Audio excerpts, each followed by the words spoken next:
एक बहुत ही अजीब सी स्थिति है जिसपे मुझे लगता है हम सब ने कभी ना कभी गौर किया होगा।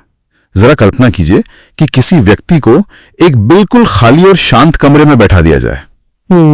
बिल्कुल किसी डिस्ट्रैक्शन के। हाँ बिल्कुल, कोई शोर नहीं, और उस व्यक्ति के हाथ में पढ़ने के लिए महज 10 या 15 पेज की एक छोटी सी किताब दी जाती है और कहा जाता है कि बस इसे पढ़ना है।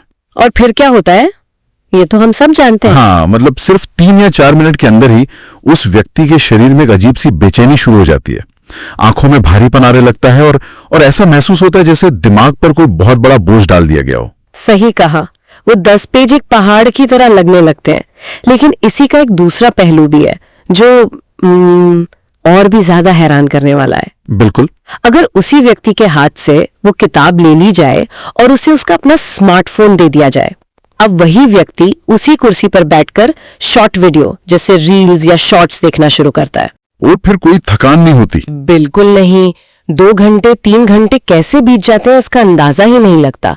स्क्रीन पर लगातार अंगूठा चलता रहता है और शरीर की वो सारी बेचैनी मानो अचानक से गायब हो जाती है।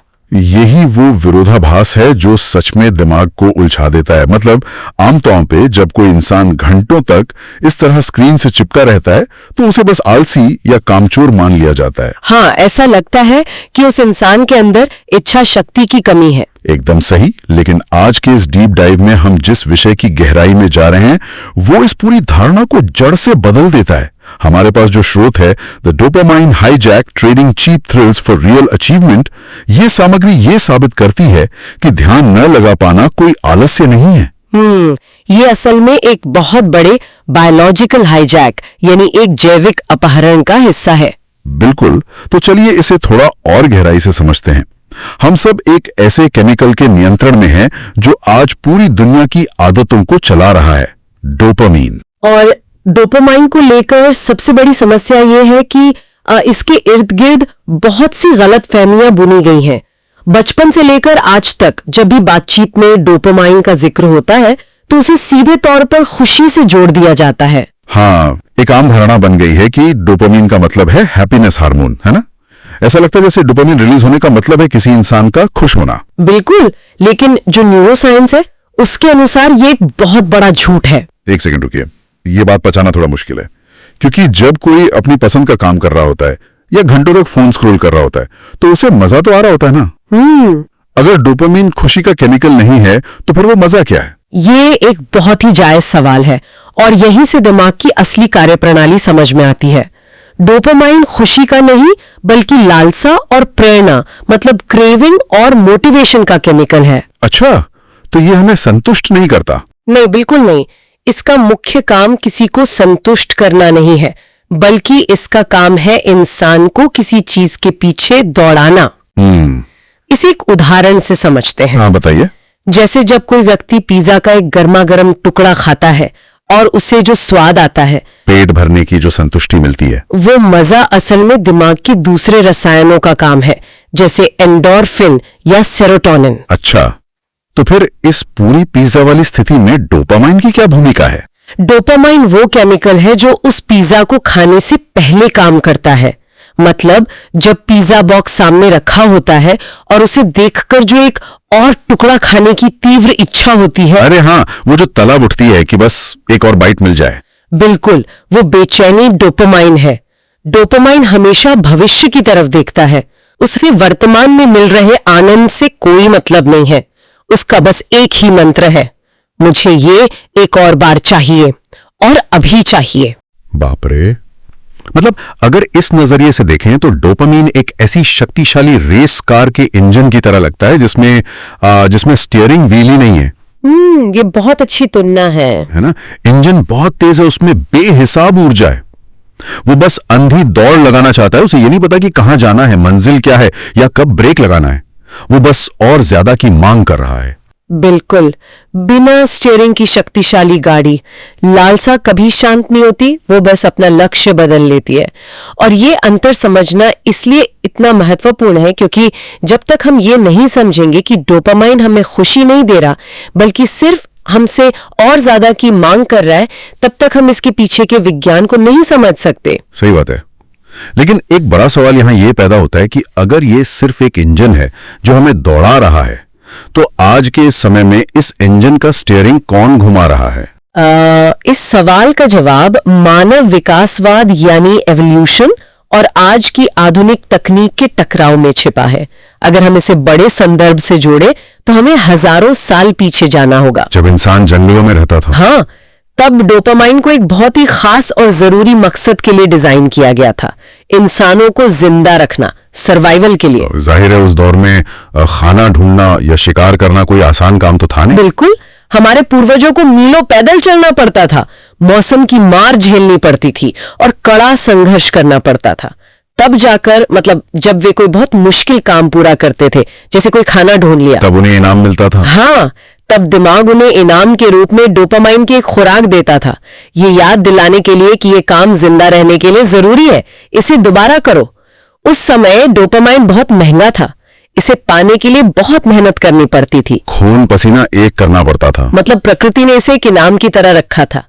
लेकिन अब तो तस्वीर पूरी तरह से पलट चुकी है, एकदम पलट चुकी है। आज बड़ी बड़ी टेक कंपनियों में बैठे दुनिया के सबसे स्मार्ट इंजीनियर्स ने इंसानों के सर्वाइवल केमिकल को पूरी तरह से हाईजैक कर लिया है। सही कहा आपने। जो शॉर्ट वीडियो हम देखते हैं वे हर 15 से 30 सेकंड के भीतर एक बहुत बड़ा डोपामाइन स्पाइक देते हैं। और सबसे अजीब बात यह है कि इसके लिए इंसान को अपनी जगह से 1 इंच भी हिलना नहीं पड़ता। और यही तकनीक हमारे जीव विज्ञान के खिलाफ काम करने लगती है। इसे न्यूरोसाइंस की भाषा में रिवॉर्ड प्रिडिक्शन एरर कहा जाता है। ये क्या होता है, थोड़ा समझाएंगे? हाँ बिल्कुल, दिमाग हमेशा ये अनुमान लगाने की कोशिश करता है कि आगे क्या होने वाला है। जब हम कोई शॉर्ट वीडियो या रील देखते हैं तो हमें नहीं पता होता कि अगले वीडियो में क्या होगा। हाँ, वो मजेदार भी हो सकता है या एकदम उबाऊ भी। बिल्कुल, और ये जो अनिश्चितता है, जो अप्रत्याशित इनाम है, ये दिमाग को हाई अलर्ट पर डाल देती है। अरे ये तो बिल्कुल कसीनो में रखी स्लॉट मशीन की तरह काम कर रहा है। एकदम वैसा ही है ना। जब कोई मशीन का हैंडल खींचता है तो उसे नहीं पता होता कि जैकपॉट लगेगा या नहीं, और उसी उम्मीद में वो बस बार बार हैंडल खींचता रहता है। बिल्कुल सही तुलना है। एल्गोरिदम इसी का फायदा उठाते हैं। जब इनाम की गारंटी नहीं होती तो दिमाग और भी ज्यादा मात्रा में डोपामाइन रिलीज करता है। बाप रे। हाँ, तकनीक ने एक ऐसा कृत्रिम रास्ता खोज लिया है जहां दिमाग को बिना कोई मेहनत किए वो इनाम मुफ्त में मिल रहा है, जिसके लिए कभी हजारों साल पहले इंसान को अपनी जान जोखिम में डालनी पड़ती थी। और जब दिमाग को इस जीरो एफर्ट यानी बिना मेहनत वाले डोपामाइन की आदत हो जाती है तो उसे बाकी सारी चीजें फीकी लगने लगती हैं। इसीलिए वो शुरुआत वाला किताब का उदाहरण इतना सटीक बैठता है। बिल्कुल, जब दिमाग को हर 15 सेकंड में एक बटन दबाने से डोपामाइन मिल रहा है तो एक किताब के पन्ने पलटने के लिए ऊर्जा क्यों खर्च करेगा? सामान्य जिंदगी, नई चीजें सीखना, ये सब अचानक से बहुत उबाऊ लगने लगता है। और इसका असर भी तो होता होगा शरीर पर। हाँ, शारीरिक प्रभाव भी होता है। जब डोपामाइन इतनी तेजी से ऊपर जाता है तो दिमाग संतुलन बनाने के लिए उसे उतनी ही तेजी से नीचे भी गिराता है, जिसे डोपामाइन क्रैश कहते हैं। अच्छा, तभी घंटों फोन चलाने के बाद लोग खुद को थका हुआ और खाली महसूस करते हैं। बिल्कुल सही। पर यहाँ सबसे दिलचस्प बात यह है कि अगर इंसान का दिमाग सस्ते डोपामाइन का इतना ही बड़ा दीवाना है तो फिर दुनिया में लोग ऐसे काम क्यों करते हैं जिनमें बहुत शारीरिक दर्द या मानसिक संघर्ष शामिल हो? ये बहुत गहरा सवाल है। अगर फोन पर उंगली घुमाने से सब कुछ मिल रहा है तो कोई भी मुश्किल काम क्यों करेगा? यही मानव मनोविज्ञान की सबसे गहरी परत खुलती है। हमारा दिमाग सिर्फ सस्ते इनामों से संतुष्ट नहीं होता। स्रोत सामग्री में इसे समझाने के लिए एक बहुत ही सटीक उदाहरण दिया गया है, वैष्णो देवी की यात्रा का उदाहरण। हाँ, वो उदाहरण सच में बहुत शानदार है। जरा सोचिए, लगभग हर व्यक्ति के घर के बिल्कुल पास या मोहल्ले के नुक्कड़ पर ही कोई ना कोई छोटा मंदिर जरूर होता है। होता ही है। वहां जाने के लिए किसी को कोई लंबी यात्रा नहीं करनी है, पहाड़ों पर नहीं चढ़ना है, बिना किसी मेहनत के बस कुछ कदम चलकर दर्शन हो जाते हैं। इसे हम पैसिव डोपामाइन कह सकते हैं। बिल्कुल, जहां मेहनत शून्य है। हाँ, लेकिन इस बिना मेहनत वाले काम का अंतिम परिणाम अक्सर वो गहरी संतुष्टि न मिलना होता है। इसके बावजूद हम देखते हैं कि लाखों लोग लंबी यात्राएं करके 18 किलोमीटर की वो थका देने वाली और कठिन चढ़ाई करके वैष्णो देवी जाते हैं। कड़ाके की ठंड होती है, पैरों में छाले पड़ जाते हैं, सांस फूलने लगती है, फिर भी लोग ऊपर चढ़ते हैं। ऐसा क्यों? जब घर के पास ही मंदिर है तो इतनी तकलीफ क्यों उठानी?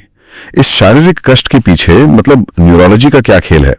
दिमाग इस दर्द को क्यों चुन रहा है? ऐसा इसलिए है क्योंकि इंसान का दिमाग न्यूरोलॉजिकल रूप से इस तरह बना है कि उसे सबसे गहरी संतुष्टि मंजिल पर पहुंचने पर नहीं मिलती।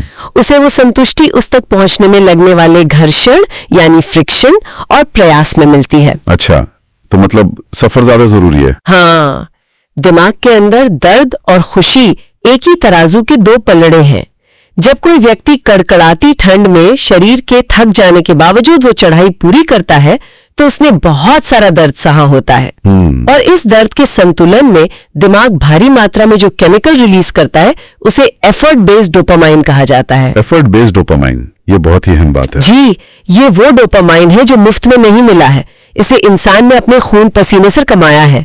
जब मेहनत करके दर्शन किए जाते हैं तो जो शांति महसूस होती है वो कई दिनों तक इंसान के साथ रहती है। और इसके विपरीत फोन से मिलने वाला सस्ता डोपामाइन कुछ मिनटों में ही गायब हो जाता है। बिल्कुल, और पीछे खालीपन छोड़ जाता है। ये सच में सोचने वाली बात है। हम अक्सर ये सोचते हैं कि अगर हमारे जीवन से सारी मुश्किलें खत्म हो जाएं, सब कुछ एक बटन दबाते ही मिल जाए तो हम कितने खुश होंगे। लेकिन विज्ञान कुछ और ही कहता है। हाँ, विज्ञान बता रहा है कि हम इंसानों को सच में संतुष्ट महसूस करने के लिए सुख सुविधा की नहीं बल्कि संघर्ष और बाधाओं की जरूरत होती है। बिना कीमत चुकाए मिली हुई कोई भी चीज दिमाग को लंबे समय तक खुश नहीं रख सकती। एकदम सही। जब हम संघर्ष को हटा देते हैं तो हम उस जीत के एहसास को भी हटा देते हैं। दिमाग को ये एहसास होना बहुत जरूरी है कि उसने कुछ कमाया है। लेकिन यहां कोई ये भी कह सकता है कि ठीक है, मान लिया कि फोन स्क्रॉल करने से मुझे कोई गहरी संतुष्टि नहीं मिल रही, पर अगर ये मुफ्त में मिल रहा है तो इसे लेने में नुकसान ही क्या है? थोड़ी देर का मनोरंजन ही तो है। ये इस पूरी चर्चा का सबसे डरावना हिस्सा है। डरावना कैसे? क्योंकि ये एक छिपा हुआ लेन देन है। इसे हम कैलकुलेटर के उदाहरण से समझ सकते हैं। बताइए। जब कोई व्यक्ति गणित का एक मुश्किल सवाल हल कर रहा होता है तो कैलकुलेटर का उपयोग करना बहुत आसान लगता है। उसमें कोई दिमागी मेहनत नहीं लगती। हाँ, कुछ ही सेकंड में जवाब आ जाता है। लेकिन जब कैलकुलेटर का इस्तेमाल किया जाता है तो कम से कम अंत में एक असली समस्या तो हल होती है। कागज पर कोई परिणाम तो निकलता है जिसका वास्तविकता में कोई मोल होता है। बिल्कुल, लेकिन इसके विपरीत स्क्रीन को लगातार स्क्रॉल करने से जो मुफ्त डोपामाइन मिलता है वो जीवन में कोई भी वास्तविक परिणाम नहीं देता। न पैसा मिलता है ना कोई स्किल। हाँ, क्या घंटों तक शॉर्ट वीडियो देखने से शरीर की फिटनेस बेहतर होती है? क्या कोई नया कौशल सीखने को मिलता है? नहीं, बिल्कुल नहीं। बल्कि ऐसा लगता है जैसे समय किसी ब्लैक होल में खिंचता चला गया हो। इसलिए यह कहना कि ये मुफ्त है एक बहुत बड़ा भ्रम है। ये मुफ्त डोपामाइन असल में इंसान की सबसे कीमती चीज निचोड़ रहा है और वो है मानसिक ऊर्जा और ध्यान। ध्यान? हाँ, अटेंशन। इंसान का ध्यान एक सीमित मुद्रा की तरह है, एक करेंसी है। जब कोई अपना फोन मुफ्त मनोरंजन के लिए चलाता है तो वो वास्तव में अपने ध्यान और अपनी ऊर्जा की मुद्रा में उसका भारी भुगतान कर रहा होता है। और इसका असर केवल उस पल तक सीमित नहीं रहता। मतलब जो इंसान अपना दिन स्क्रीन पर बिताता है उसका अंतिम परिणाम केवल लत, भटकाव और जिसे ब्रेन फॉग कहते हैं वही होता है, दिमागी धुंधलापन। बिल्कुल, इंसान का दिमाग हर वक्त थका हुआ महसूस करता है बिना कोई भारी काम किए। सोचने समझने की क्षमता कम होने लगती है। दूसरी ओर जब कोई इंसान कड़ी मेहनत का रास्ता चुनता है, चाहे वो कोई नई भाषा सीखना हो या कोई अच्छी किताब पढ़ना हो, तो उसे केवल डोपामाइन नहीं मिलता, उसे कौशल मिलते हैं, उसका चरित्र निर्माण होता है। हाँ, उसे वास्तविक दुनिया की उपलब्धियां मिलती हैं जो एक फोन की स्क्रीन कभी नहीं दे सकती। सही बात है। इन सब बातों को समझने के बाद एक स्वाभाविक प्रतिक्रिया यह हो सकती है कि स्मार्टफोन्स और तकनीकी सारी समस्याओं की जड़ है। तो क्या इसका मतलब यह है कि हम सबको अपने फोन बंद करके किसी पहाड़ पर चले जाना चाहिए?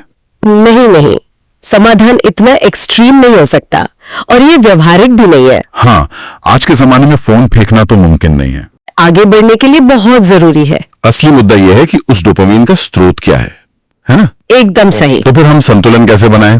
क्या हम फोन का इस्तेमाल पूरी तरह बदल दें? इसके लिए एक बहुत ही शानदार नियम है जिसे डिस्कवरी बनाम मास्टरी यानी खोज बनाम महारत का नियम कहा जाता है। ये इस दुनिया में नेविगेट करने का सबसे बेहतरीन तरीका है। अच्छा, तो इसका क्या मतलब है? तकनीक कोई दुश्मन नहीं है? नहीं, बस हमें उसे अपना मालिक बनने से रोकना है। इस नियम के अनुसार जो शॉर्ट वीडियो या रील्स हैं, उनका इस्तेमाल केवल नए विषयों की खोज करने के लिए यानी डिस्कवर करने के लिए किया जाना चाहिए। इसे एक रेस्टोरेंट के मेन्यू कार्ड की तरह देखना चाहिए। जब कोई किसी अच्छे रेस्टोरेंट में जाता है तो मेन्यू कार्ड सिर्फ ये देखने के लिए होता है कि खाने में क्या क्या उपलब्ध है। जाहिर है कोई इंसान मेनू कार्ड को खाता तो नहीं है। ठीक उसी तरह शॉर्ट वीडियो वही मेन्यू कार्ड है। आप स्क्रॉल कर रहे हैं और अचानक आपको किसी नई किताब या विज्ञान के किसी तथ्य के बारे में पता चलता है। वे बस ये बताते हैं कि दुनिया में क्या नया चल रहा है। हाँ, लेकिन अगर कोई उस विषय में महारत हासिल करना चाहता है, मास्टरी चाहता है, तो उसे मेन्यू कार्ड को वहीं छोड़ना होगा और असली भोजन की तरफ बढ़ना होगा। बिल्कुल, आपको वो शॉर्ट वीडियो देखकर अपना फोन बंद करना होगा और फिर उस विषय पर कोई लंबी डॉक्यूमेंट्री देखनी चाहिए, किसी विशेषज्ञ का पूरा पॉडकास्ट सुनना चाहिए या सबसे बेहतर कोई किताब पढ़नी चाहिए। तब वो इंसान असली भोजन ग्रहण कर रहा होता है। ये लंबी प्रक्रिया ही दिमाग का असली पोषण है। सही कहा। ये एनालॉजी सच में बहुत कुछ स्पष्ट कर देती है। जब कोई एक लंबी किताब पढ़ता है तो शुरुआत में उसे घर्षण महसूस होता है, उबाऊ लगता है, लेकिन जैसे जैसे वो गहराई में उतरता है उसे एक अलग तरह का एफर्ट बेस्ड डोपामिन मिलने लगता है, जो उसे बेचैन नहीं करता बल्कि ज्ञान की एक गहरी संतुष्टि देता है। बिल्कुल, इंसान अपने डोपामाइन को सस्ते स्क्रीन से हटाकर वापस अपनी मेहनत के साथ जोड़ लेता है और यही तकनीक हमारे लिए काम करने लगती है। हम जानकारी को सिर्फ ऊपर ऊपर से नहीं देखते बल्कि उसे समझते हैं। तो अगर हम इस पूरे विश्लेषण को समेटें तो ये स्पष्ट हो जाता है कि हम किस तरह के चक्रव्यूह में फंसे हुए हैं। हमारी लालसाओं का जो प्राकृतिक इंजन हमें सर्वाइवल के लिए मिला था, उसे आज एल्गोरिदम ने हाईजैक कर लिया है। और घर के पास वाले मंदिर और वैष्णो देवी की चढ़ाई वाले उदाहरण से हमने ये भी समझा कि सस्ते और मेहनत से कमाए गए डोपामिन में क्या अंतर है। बिल्कुल, और अंत में हमने देखा कि शॉर्ट वीडियो सिर्फ एक मेनू कार्ड है, असली भोजन नहीं। ज्ञान ही इस चक्रव्यूह से बाहर निकलने का पहला कदम है। जब किसी इंसान को यह समझ आ जाता है कि उसके न्यूरोकेमिकल्स के साथ क्या खेल हो रहा है, तो वो अपनी प्रतिक्रियाओं को बदल सकता है। सही बात है। और वो बेचैनी का इलाज उस सस्ते डोपामाइन में नहीं ढूंढता, बल्कि वापस उस किताब के 10 पन्नों को पढ़ने के संघर्ष में ढूंढने लगता है। इस पूरी बातचीत को खत्म करने से पहले एक ऐसा गहरा विचार सामने आता है जिस पर हर किसी को खुद विचार करना चाहिए। वो क्या? जरा सोचिए, उस समाज का या उस आने वाली पीढ़ी का भविष्य कैसा होगा जो अपनी पूरी जिंदगी सिर्फ मेन्यू कार्ड पढ़ने में बिता दे। एक ऐसी पीढ़ी जो हर 15 सेकंड में एक नया स्वाद तो चखना चाहती है, लेकिन जिसने कभी असली भोजन का स्वाद और उसे पकाने में लगने वाली मेहनत का अनुभव ही ना किया हो। ये सच में बहुत गहरा सवाल है। क्या हम सिर्फ जानकारी खोज रहे हैं या सच में कुछ सीख रहे हैं? ये एक ऐसा विचार है जिस पर आगे की पूरी यात्रा निर्भर करती है।